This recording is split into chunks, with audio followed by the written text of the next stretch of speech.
There's one question that is echoed through every civilization, whispered in temples, debated in universities, and asked in quiet moments when the universe feels too large to comprehend. Where did God come from? And if everything has a beginning, then who created the one who created everything? It's a question so unsettling that even asking it feels dangerous, as if reality itself might crack under the weight of the answer. When people ask this, they aren't just questioning God. They're questioning existence, time, meaning, and their own place in the universe.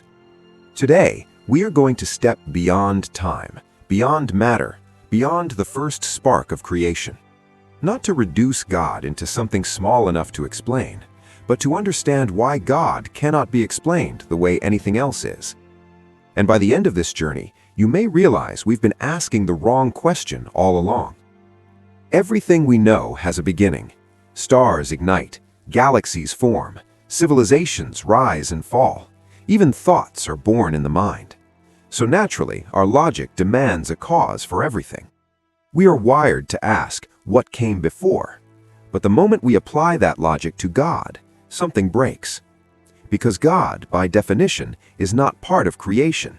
He is not a being inside the universe. He is the reason the universe exists at all. When Moses stood before the burning bush and asked God his name, God did not say, I was created. He did not say, I became. He simply said, I am.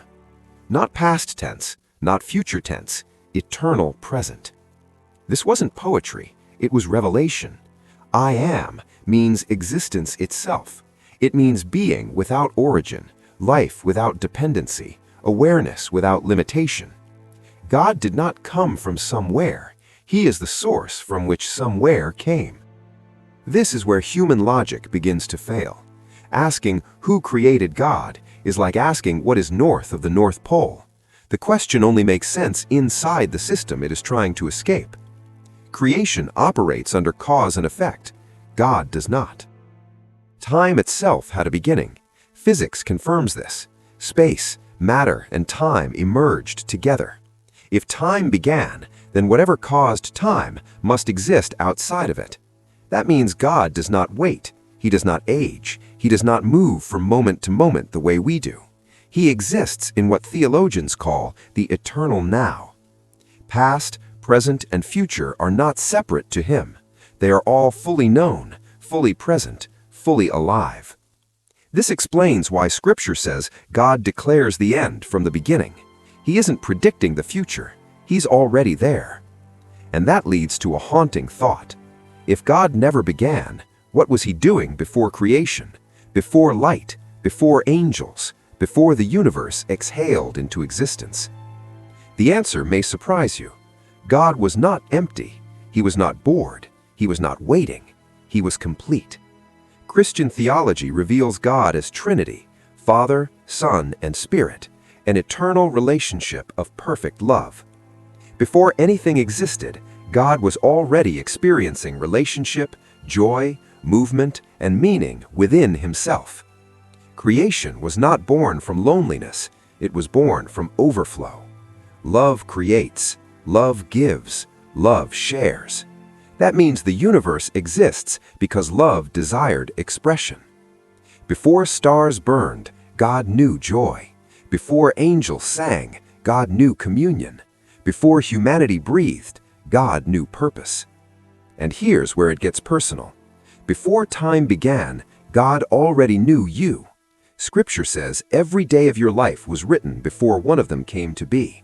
That doesn't mean your choices are meaningless. It means God sees your entire story at once. You are not an accident floating through an indifferent universe. You are intentional, chosen, seen. But creation did not remain perfect, because love requires freedom, and freedom allows rebellion. The first fracture in eternity did not happen on earth, it happened in heaven. The first created being of immense power and beauty was not Michael or Gabriel. Ancient texts describe a guardian cherub of extraordinary brilliance, Lucifer. His presence produced music. His presence stood close to the throne. But pride entered his heart. Instead of reflecting God's glory, he wanted it.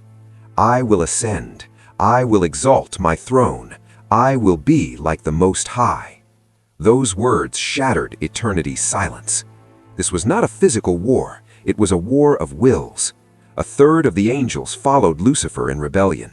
Heaven trembled, and evil was born, not as a force equal to God, but as corruption of good. God did not create evil. He created beings with free will. Evil is what happens when free will rejects its source. But here is the mystery. God knew Lucifer would fall, and he created him anyway. Why? Because love without freedom is not love, and because God's plan was greater than rebellion. Earth became the stage where this cosmic conflict would unfold, not because humans were pawns, but because humanity would reveal something angels could not comprehend: grace. God would not remain distant. He would step into his own creation. The eternal would enter time. The uncreated would wear flesh. Jesus Christ was not Plan B. He was the plan from before the foundation of the world.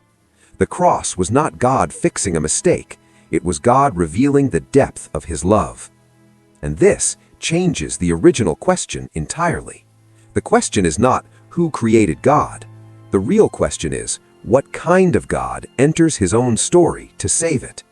A God who never began chose to experience birth. A God who cannot die chose death. A God beyond suffering chose the cross, not because he had to, but because he wanted you back.